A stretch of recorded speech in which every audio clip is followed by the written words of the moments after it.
to give up slave trade. Don't think that there is no slavery now. There are still, I have heard of stories. You have heard, how Thailand and Sri Lanka also have got their fair share, in the fishing villages. They catch hold of some, boys, and then there are some boys who disappear from their homes. Actually, there are certain groups that use them, make them as slaves really to work for them, and torture them. Yeah. Yes, there are these kind of people. You are not indulging in it, but there are various kinds of things happening also. Then, bringing up of animals, selling for slaughter.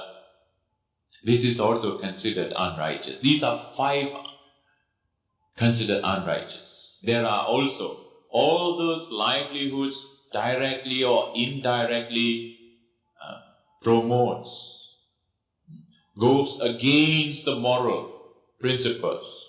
They are also considered unrighteous, but these are very serious ones. What is the nature of this unrighteous livelihood? It can bring a lot of money very quickly too. It can make you very rich soon. But the characteristic of such livelihood is it gives suffering. It gives suffering, tensions to others. This suffering, this tension that you give to others come back to you in one form or another. That is according to the law of karma, according to the law of cause and effect. You see so much suffering manifested in this world today. It is not easy to live by a righteous livelihood. So it's a matter of degree. Many people say that we have to earn our living. And some people ask this question: what if we don't bring up animals, if there are no farmers to bring up animals, then where are we going to get our eggs? Where are we going to get the milk? How can we live? It's valid, isn't it? Question. Please understand that the teachings of the Buddha sees that beings are at different levels of development, different levels of understanding. If you understand the teachings, there are some people who have heard the teachings but cannot understand. There are some people who understand the teachings but cannot practice. There are some people who practice but cannot realize. There are some people who realize but cannot teach. So, there are different kinds of people in this world. Different levels. If you don't want to do it, others may do it. But if you understand it is bad, you avoid it. It is a false assumption to say that what if all don't do it? This, I have often cited this example. When I decided to become a monk, then some people come and ask me,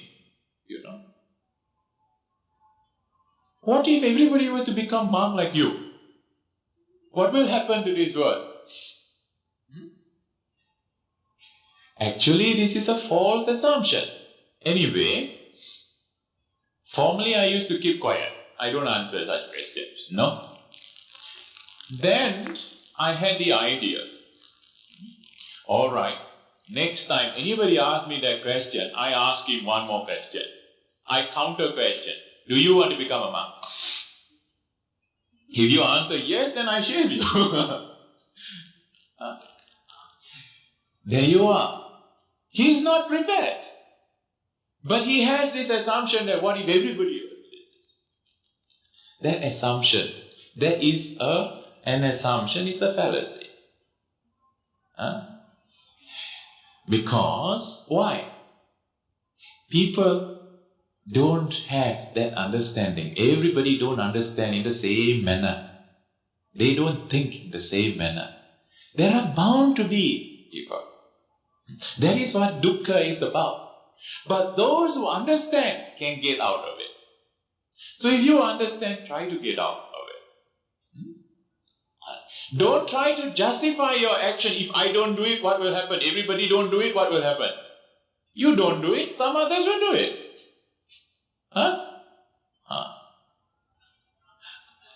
When you don't do it, you go up higher. The other person. Some people cannot. They are not in that position. So, gradually, the path is a gradual path. Then, right effort, samma vayama. Samma vayama, samma sati, samma samadhi.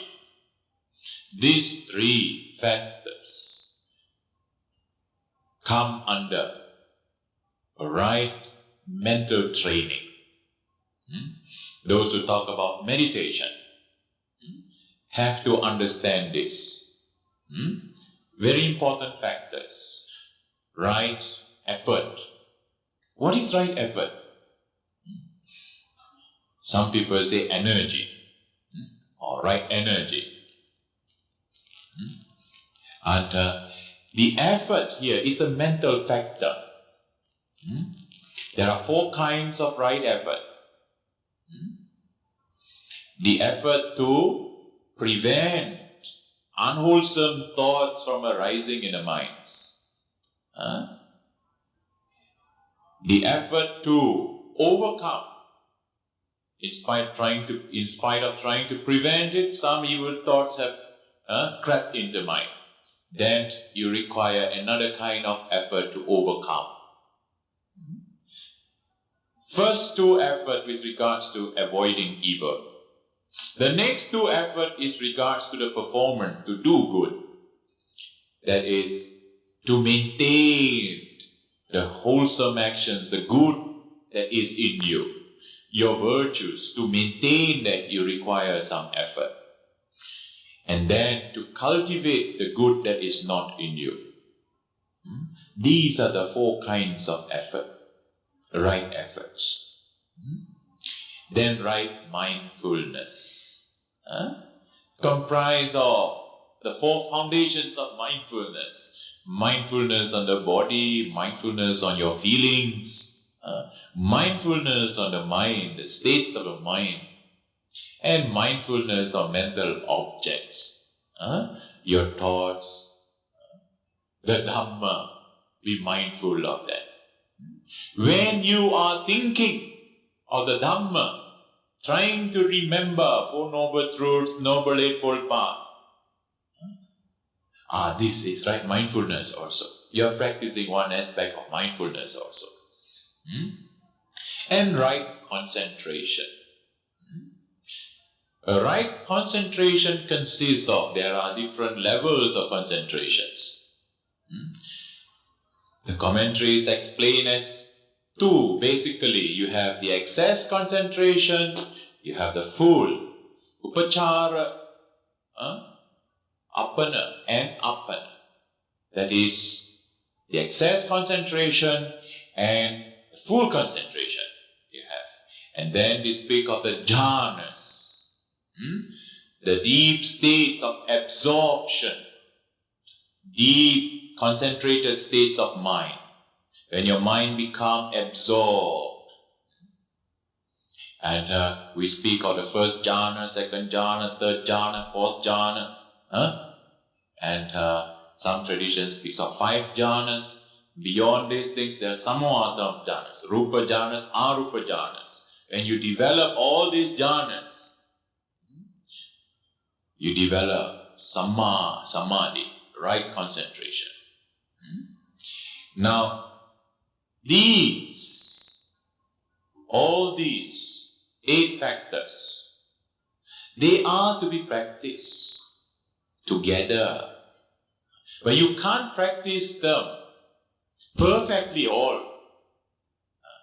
When you do a good action, some of these 8 factors are interlinked in it. Take for example, an action, a generous act of giving. You give to the poor, the hungry. When somebody requires food, you feed that person. That is a meritorious action. That is a wholesome action. In that wholesome action, you can find the past factors. What do you find in this wholesome action of giving? There has to be some amount, at least a little amount of right thoughts. The thought of, if you have strong attachment, you don't renounce, you don't give up, you can never give. You will not give. So that liberality in the mind must be there to give. Then there has to be a certain amount of effort to give.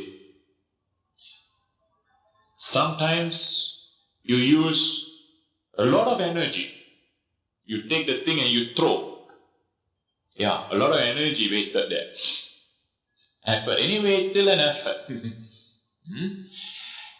A little amount of mindfulness and concentrations are there. For a wholesome action, to perform a wholesome action, it is said that these 4 path factors are there in any wholesome action.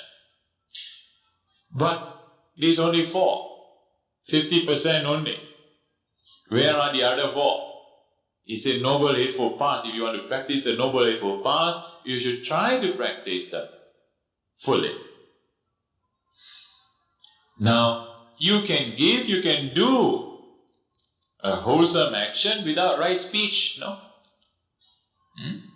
You can bluff that person and say, this is all I have. This is the best that I can give you.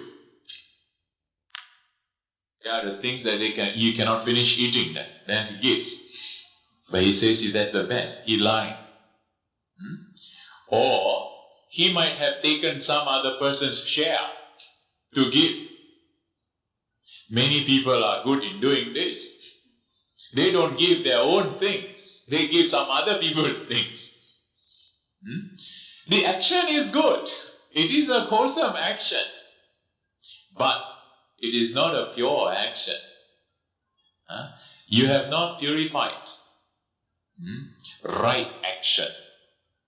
Speech, or right speech. You can lie. You can scold a person, use all kinds of harsh words and says, take, don't come again. Very harsh words. But the action is good action. Here, you see. So you have to refine. If you want to practice the Noble Eightfold Path, refine your speech. Not lying, not harsh. Don't use harsh words.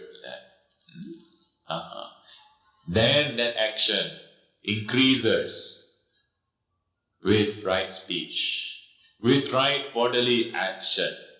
You don't steal some other people's things to give. Right livelihood. You don't indulge in the unrighteous livelihood. You get money, then you give to donations. Although that action is good, but does not involve the noble. The path factors are not there. All the path factors, some of the path factors are there. So you can increase them with right livelihood and above all, the right understanding. The understanding of karma, the understanding the Four Noble Truths you give them. Because still when people give, their understanding, the thoughts that they have in their minds, what are the intentions they have? Some of them, full moon, new moon, they offer flowers, they offer fruits. Then they think, let me strike lah, get a windfall. They want more money, more wealth. Not bad, not wrong. This is one kind of intention people have. Another kind of intention some people have is, they have seen human existence very insecure. So they say, better to be born in heaven, he says. I give this meritorious act, through this meritorious action, may I be born in Tower Tingsa heaven or Tusita heaven. I can meet Maitreya, Buddha there. Now, there is another kind of thoughts craving for existence. That is also not the highest way of thinking. Then there are some who does that action and think, by these actions, may I attain Nibbana. That is the highest goal. Of course, that is the best. But you must be practical. That your meritorious actions that you have performed, you do some good actions, you must have some direction, some aspirations. No? It is true that at the highest level you do good because it is good. You should not have any desires. But you have not reached to that level yet. You are still faced with all kinds of worldly problems, difficulties, and this and that. You have to overcome these worldly problems. So your aspirations, there must be proper aim there. That by these actions may I be able to overcome what are your immediate problems. These immediate problems. And one day attain the bliss of Nibbana. Sadhu. So make your aspirations well. Do merits must have aspirations. No? There are, no doubt, some people, they explain that do good but don't expect anything. That is the highest way of doing good. True. If you want to encourage, if you want to teach others to do good, teach them how to aim and refine their aspirations. And rather than merely thinking about more and more wealth, more and more troubles, more and more problems, have higher aims, higher values. May I be able to perfect these virtues. Good. go on perfecting these virtues. May I be more skillful in my actions. May I be able to perform more meritorious actions. And eventually paves the way for me to attain Nibbana. Right aspirations. So when you have these aspirations, these thoughts in your mind, they are right thoughts, right understanding in your mind. And you perform the action. You practice the Noble Eightfold Path in your actions. You live by this Noble Eightfold Path. It will lead you out. You will face with various hindrances. People will say, people will blame you. Yes, there are many people. It's so easy for people to speak bad of others, speak ill of others, use all the harsh languages. But very difficult to refine your speech. That is what we call patipada, going against. In the Dhammapada, the Buddha again says, it is easy to do bad things, unwholesome things, but very difficult to do the good things. To do unwholesome actions, you don't need any teachers. You don't need to go to school to learn all the bad words, to master them. You don't need it. But you have to study so many years to speak properly. And you will still need many more lifetimes to train your speech, to have pleasant speech. Now, the practice of this Noble Eightfold Path, how are they introduced to the Buddhist way of life?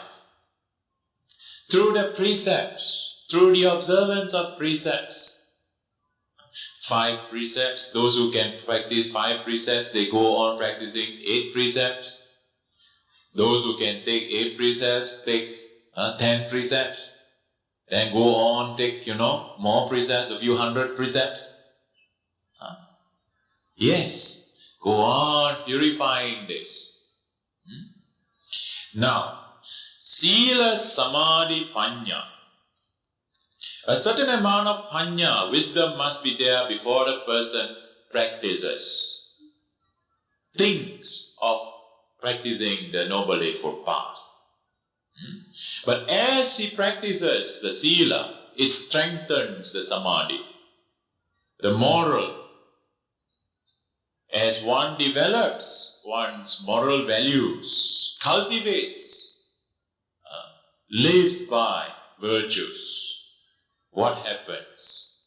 Mental power, strength, development increases, because it is in that nature, there is a psychological process that governs between Sila, Samadhi and Panya. Those who observes moral laws, lives by moral actions, their minds are free from remorse, free from regrets, free from guilty conscience. An immoral action, when you perform an immoral action, then no need for another person to punish you. Your mind becomes upset. You lie to another person, you steal, and then you watch your mind, how it is troubled. Of course, there are professional ones, but still there are disturbed. When it is so habit, you have formed that habit, the disturbance becomes less. But does not mean to say that the reaction won't come. Yes, it comes. That is why when you take the 5 precepts, some people when they try to do good, they feel that, now they become more, they think that they do more bad actions. You take the 5 precepts, you become aware of non-stealing, non-killing, non-stealing. Then, as your awareness increases, even when you kill a small, tiny insect, your mind is disturbed. But formally, your mind is not disturbed. You can kill so many and still, you can laugh at them. But when you begin to learn about the precepts, your mind is troubled. So which is better? To practice the precepts or forget it at all? Your conscience, hiriotappa, that prevents you from doing further evil actions. To those people who want to purify themselves, the smallest evil action, the smallest unwholesome action, they become very much aware of that. That is how it leads them to purification. It is when your mind, when you are free from, when you perform more and more good actions, moral action, your mind is free from remorse. That mind that is free from remorse, free from regrets, free from guilty conscience is naturally a calm mind. That calm mind is conducive to happiness within. That happy mind is conducive to concentration. You cannot concentrate if your mind is unhappy, if you are unhappy. Where there is ill will, there is anger, there is hatred, jealousy, envy in the mind, there is no concentration. When the mind is able to concentrate, then you can analyze things properly. Then you can understand cause and effects. You can see the relations, cause and effect. And that is what it leads on to wisdom, the real understanding of things. Sila, Samadhi, Panya. It is there is a natural sequence. One virtue strengthening, fortify the other. They go hand in hand. And don't only confine to sila, develop your mind as well. Some people tend to think that, I must perfect my sila before I meditate. Otherwise I cannot meditate. Some people have this view. Start. As you meditate, you begin to realize, you become more mindful of your actions. Then you can practice your precepts stronger. Then your concentration increase further. Then your understanding, you become wiser. This is that round of Sila, Samadhi, Panya. It's a training. According to the Noble Eightfold Path, according to the middle path, the Majjhima Patipada. And taken 1.5 hours. Yes. So we'll stop here, and then if you have some questions, you can ask. It has been a tradition to pass around papers because people are afraid to risk their reputation here.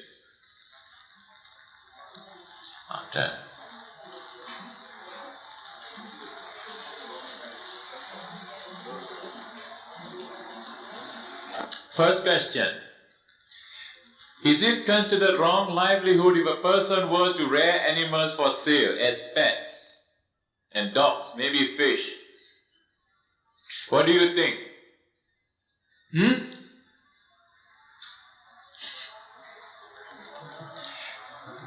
Is it wrong livelihood?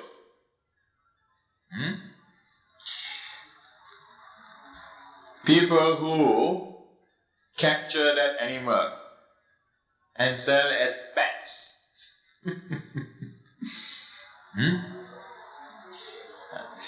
Well, you see, just now we defined that unrighteous livelihood, that wrong livelihood, as bringing up of animal and selling for slaughter. No? But these are not for slaughter, these are for pets. Not amounting, not that bad, but still cruel, no? Cruelty is involved here. How would you like to be caged? And put into an aquarium? Think. No? And the